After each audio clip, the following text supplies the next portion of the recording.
The pandemic completely disrupted the education sector. Every way that schools knew how to do education and function had to be completely rethought. It was very challenging for schools in the higher income brackets with many resources.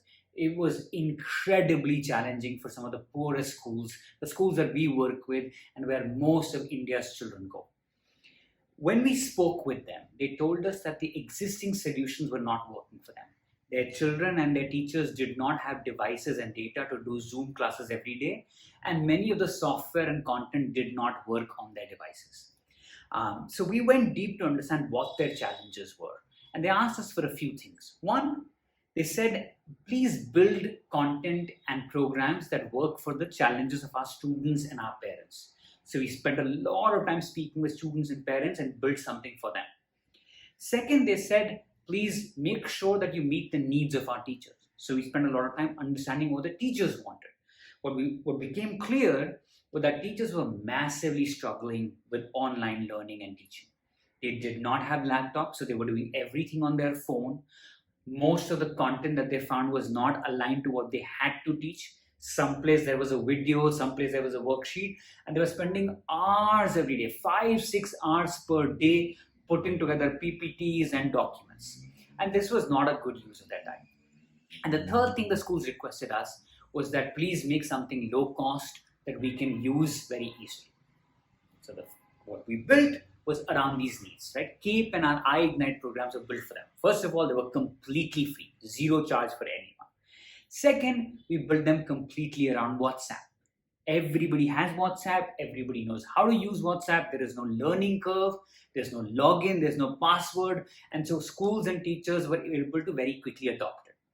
Now, the way it works is when a school joins us, they get one link. That link is for that school. And when they click that link, a teacher or a principal, all their grades, their subjects, their lessons show up. So it's all available, very easy, no multiple pages, no app to download. They can just pick the lesson that they want.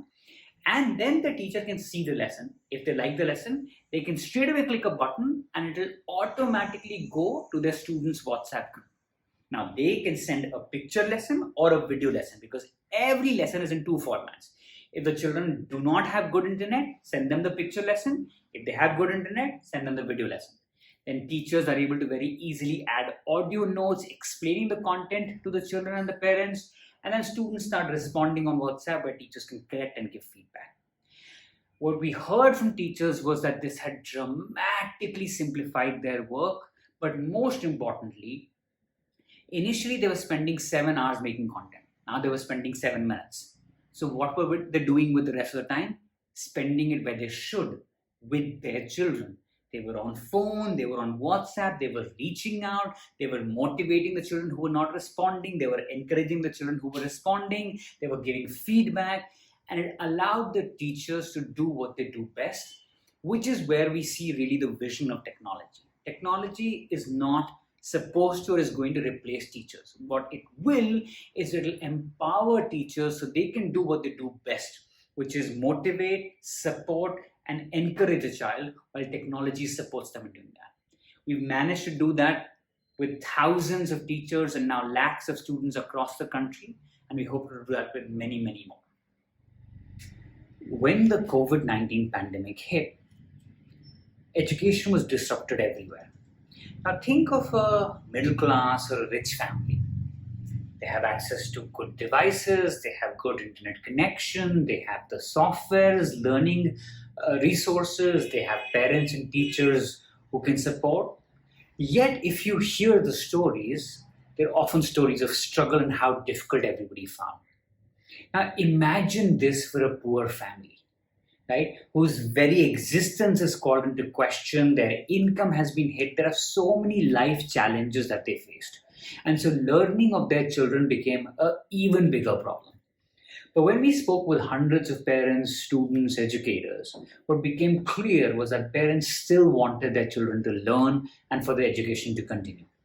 And the children, they were desperate to get some kind of content. They, in multiple interviews, told us that we are bored, we are missing school, we are missing our friends, please send us something to engage us. And so we decided to design something to be able to help the children and the parents. But before we did that, we went and studied what were their constraints and challenges. And a few came out. 90% of the households that we work with through our programs, it was very clear that 90% of them had a device, but only one device. Now, that device was shared between the father, the mother, all the children. And so nobody could get that device for long periods of time.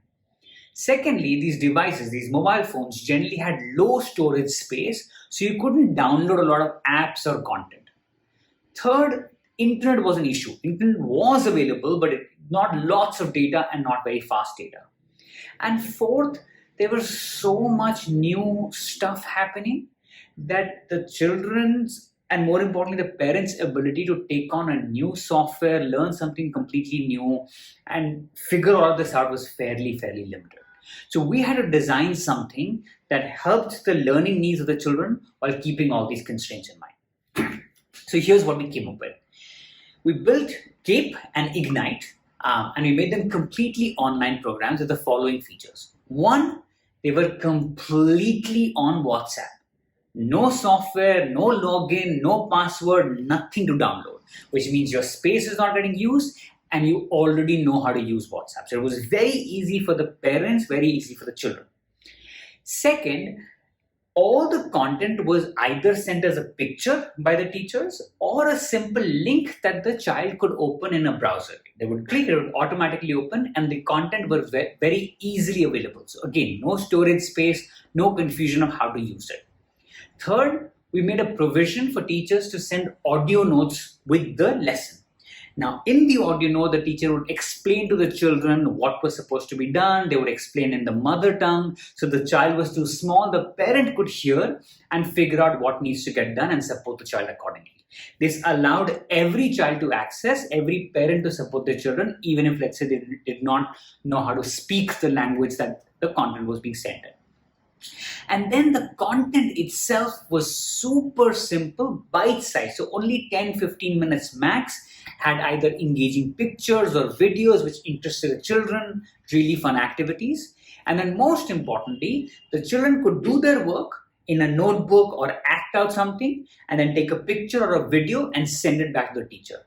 The teachers would see it and give them feedback immediately. This was great for the children. They would get feedback and teachers would then follow up if a child was not responding or do encouragement for them by putting good work in their WhatsApp stories, sending messages. And what this was, in a very simple way, we were able to recreate a part of the learning experience for the child and the teacher without putting too much burden on the parents and the resources, and make sure that even in this difficult time, learning does not stop for our children. One of the biggest challenges facing our country is the foundational literacy and numeracy challenge. What that means is, are our children able to pick up the foundational literacy and numeracy skills they need? Can they look at a paragraph and read? Can they do basic arithmetic? Can they understand shapes? Which will allow them to have a good schooling and then beyond that, a good working life. The answer is no. Vast majority of our children, 70% and more, cannot do the basic things by class 2 when they should have mastered it.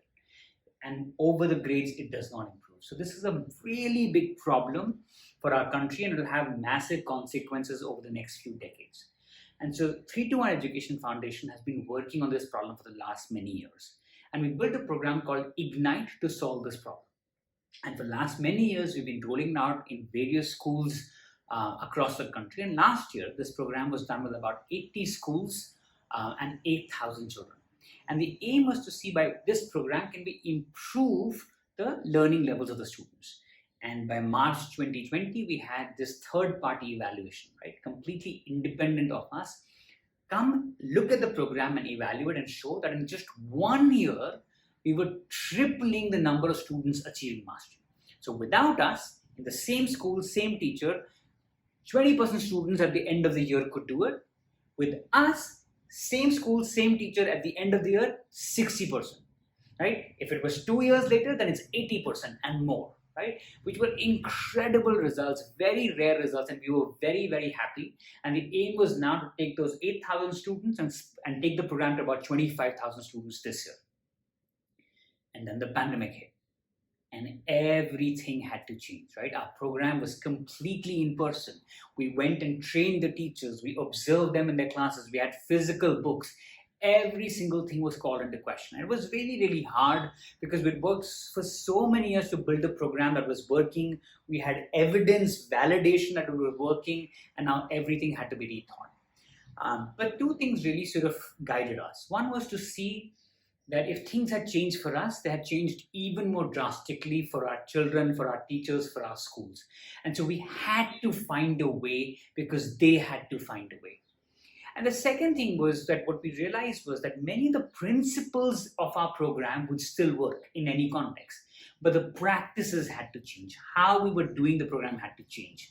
And so we kept the principles and we let go of the practices and reimagined our programs for the needs of our children, teachers, and schools. And that's where a completely new program called CAPE came from, and a completely reimagined version of Ignite called iGnite came from. And that's actually given us many opportunities that we didn't have before. For example, earlier, all our work with teachers would be in person, one training, one coaching. But now we have many options. We have live sessions that we do for teachers. We have pre-recorded videos that they can access. We have manuals that allow them to use the content. We have peer groups that we've set up. We have WhatsApp chats happening. So we've actually managed to increase the options available for teachers to get the support they need at the right time. And we're able to reach so many more teachers. And so a lot of this optionality has come that was not there before. Same with students, right? We had physical books, but now we have so much more. We have picture lessons, we have video lessons, we have multiple choice quizzes, we have games that students can play online, we have activities that they can go do at home. And a lot of these, we've managed to use the technology in a way that it still works for the child, but really add to what we had, and possibilities have opened. In some ways, if you step back, as hard as it's been for us, and we were really at a point where we had worked for many years to build this program. We finally had the results that we wanted, and everything had to change.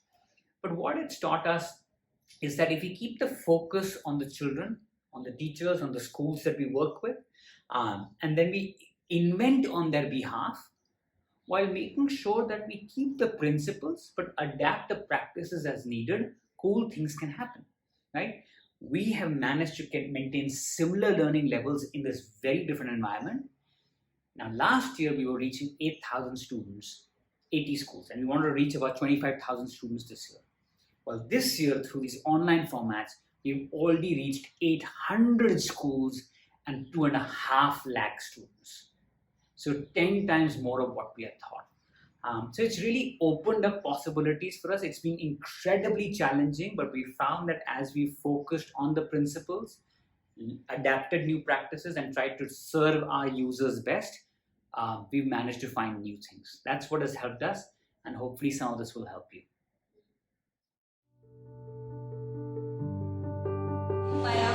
पहले तो देखिए starting में क्या हो रहा था कि बहुत कम स्टूडेंट पार्टिसिपेट हो रहे थे। अब अल्हम्दुलिल्लाह बहुत सारे स्टूडेंट्स हमारा साथ दे रहे हैं, कनेक्ट हो गए हैं, वो लोग भी स्टडीज कर रहे हैं, अपनी स्टडीज कंटिन्यू कर रहे हैं। इसका मतलब ये है कि चाहे कुछ भी हो जाए, हमें क्या है, हमारी स्टडीज को रोकना नहीं है, बल्कि इसे कंटिन्यू करना है। Our teachers are able to teach WhatsApp learning very smoothly without any hurdle, and a great culture is built in the school among parents, students and teachers.